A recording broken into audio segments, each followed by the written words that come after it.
CBC ખાસ કરીને આપણે જાણીએ છીએ કે જ્યારે કોઈ પણ જગ્યાએ તમે હોસ્પિટલે જાઓ છો ત્યારે એક કોમન રિપોર્ટ ડોક્ટર કરાવતા હોય કે જેનું નામ છે સીબીસી, જેને આપણે કમ્પ્લીટ બ્લડ કાઉન્ટ તરીકે ઓળખીએ છીએ. આ જે સીબીસી છે એની અંદર હિમોગ્લોબિનની માત્રા જોવામાં આવે છે. ડબ્લ્યુબીસી એટલે કે સફેદ કણો કેટલા છે એની માત્રા જોવામાં આવે છે. પ્લેટલેટ્સ એટલે કે ત્રાક કણો છે એ કેટલા છે એની માત્રા જોવામાં આવે છે. આરબીસી એટલે લાલ કણો કેટલા છે એની માત્રા જોવામાં આવે છે. એટલે હિમોગ્લોબિન કે જે આરબીસી ની અંદર હોય, ડબ્લ્યુબીસી અને પ્લેટલેટ, આ ત્રણ વસ્તુ ખાસ જોવામાં આવે છે.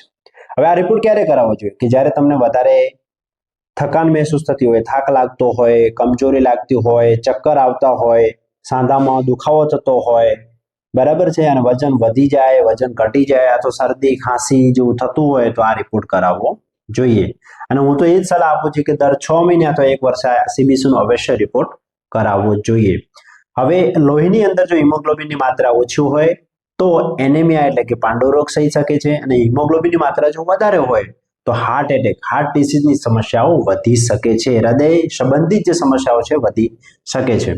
હવે ડબ્લ્યુબીસી કાઉન્ટ, ડબ્લ્યુબીસી એટલે કે સફેદ કણ જો વધી જાય તો એ ઘણી કન્ડિશનમાં શરીરની અંદર કોઈ જગ્યાએ ઇન્ફેક્શન એટલે કે ચેપ, ઇન્ફ્લામેશન એટલે કોઈ જગ્યાએ સોજો આવેલો હોય, ઓટો ઇમ્યુન ડિસઓર્ડર હોય, સાથે સાથે એલર્જીક ડિસીઝ હોય, હાર્ટ એટેક હોય, હાર્ટ ડિસીઝ હોય, પછી બોન મેરો ડિસીઝ હોય, ઓટો ઇમ્યુન ડિસીઝ હોય, અને થેલેસીમિયા નામની બીમારીની અંદર પણ આ વધઘટ થઈ શકે છે.